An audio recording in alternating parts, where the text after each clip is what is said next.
नमस्कार दोस्तों, आज हम लेकर आए हैं आपके लिए बहुत ही खास और महत्वपूर्ण खबरें।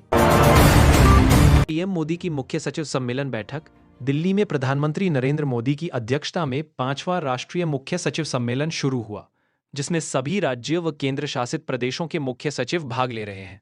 इस सम्मेलन में वित्तीय अनुशासन, बुनियादी ढांचा, स्वास्थ्य, शिक्षा और निवेश जैसे विषयों पर विस्तृत समीक्षा हो रही है, ताकि विकसित भारत 2047 के विजन को जमीन पर उतारा जा सके। केंद्र सरकार चाहती है कि राज्यों में योजनाओं के क्रियान्वयन की बाधाएं दूर की जाएं और परियोजनाओं की निगरानी के लिए टेक्नोलॉजी का अधिक उपयोग हो। बैठक में गरीब कल्याण योजनाओं की ग्राउंड रिपोर्ट भी रखी जा रही है, जिससे अगले बजट के लिए प्राथमिकताएं तय होंगी।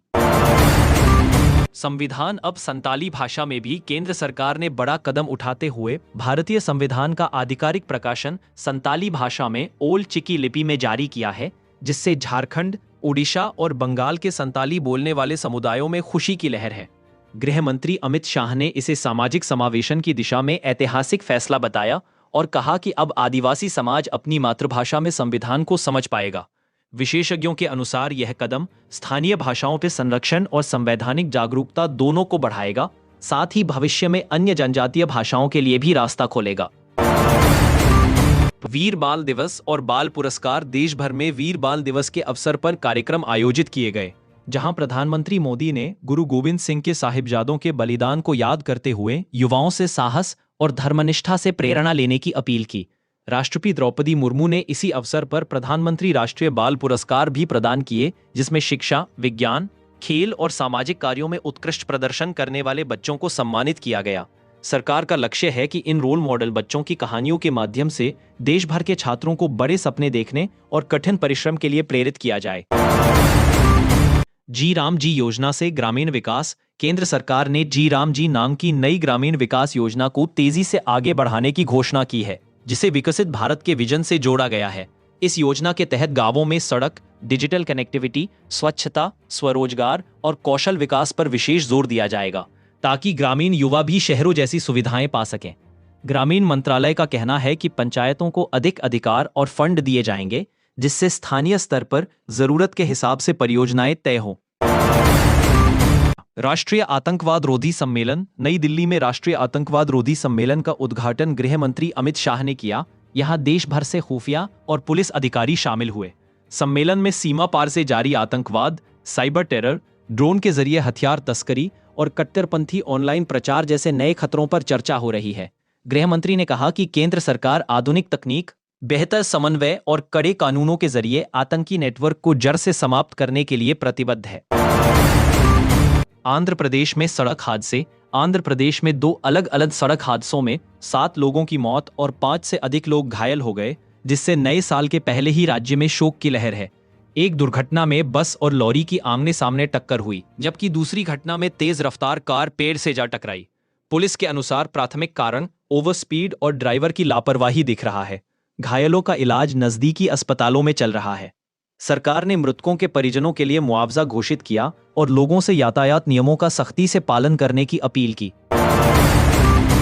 H1B वीजा अपॉइंटमेंट में देरी। विदेश मंत्रालय ने जानकारी दी है कि भारत अमेरिका के साथ H1B वीजा अपॉइंटमेंट में हो रही देरी और बार बार रीस्केड्यूलिंग की समस्या को हल करने के लिए लगातार बातचीत कर रहा है। इन देरी से हजारों भारतीय प्रोफेशनल्स और उनके परिवार प्रभावित हैं, खासकर वे छात्र जिनकी पढ़ाई और नौकरी की योजनाएं अटकी हुई है। भारत की मांग है कि दूतावासों में स्लॉट क्षमता बढ़ाई जाए और भारतीयों के लिए विशेष ड्राइव चलाया जाए, ताकि शिक्षा और रोजगार से जुड़ी योजनाएं पटरी पर लौट सकें। 18 मनमोहन सिंह की प्रथम पुण्यतिथि। देश के पूर्व प्रधानमंत्री डॉक्टर मनमोहन सिंह की पहली पुण्यतिथि पर आज पूरे देश में श्रद्धांजलि कार्यक्रम आयोजित किए गए, जहां नेताओं ने उनके योगदान को याद किया। वर्तमान और पूर्व प्रधानमंत्रियों, विपक्ष के नेताओं तथा विभिन्न दलों के प्रतिनिधियों ने दिल्ली स्थित स्मारक पर पुष्पांजलि अर्पित की और उनके शांत स्वभाव व आर्थिक सुधारों को सराहा। आर्थिक विशेषज्ञों ने याद दिलाया कि 1991 के उदारीकरण से लेकर वैश्विक वित्तीय संकट के समय स्थिरता बनाए रखने तक डॉक्टर सिंह की नीतियों ने भारत की अर्थव्यवस्था को नई दिशा दी। भारतीय छात्र की कनाडा में हत्या। कनाडा के टोरंटो विश्वविद्यालय परिसर के पास एक भारतीय छात्र की गोली मारकर हत्या कर दी गई, जिससे प्रवासी भारतीय समुदाय में रोष और चिंता फैल गई है। स्थानीय पुलिस के अनुसार कुछ अज्ञात हमलावरों ने देर रात छात्र पर फायरिंग की और मौके से फरार हो गए। अभी तक हत्या के कारणों का पता नहीं चल सका है। भारतीय दूतावास ने पीड़ित परिवार को हर संभव सहायता का भरोसा दिया है और कनाडाई अधिकारियों से निष्पक्ष व तेज जांच की मांग की है।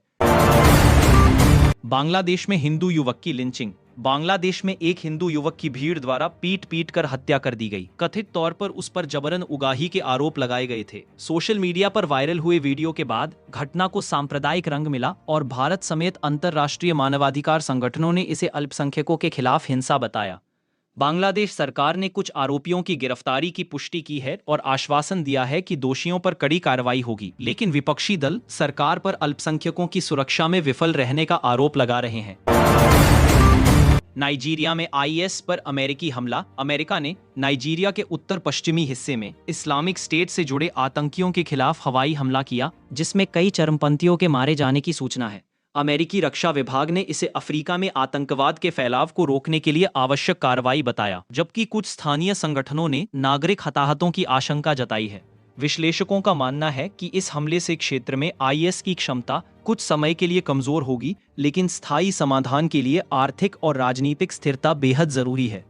अगर आपको ये वीडियो पसंद आया हो तो इसे लाइक जरूर करें, अपने दोस्तों और परिवार के साथ शेयर करें। कमेंट में बताएं आपकी कौन सी खबर सबसे ज्यादा प्रभावित करने वाली लगी।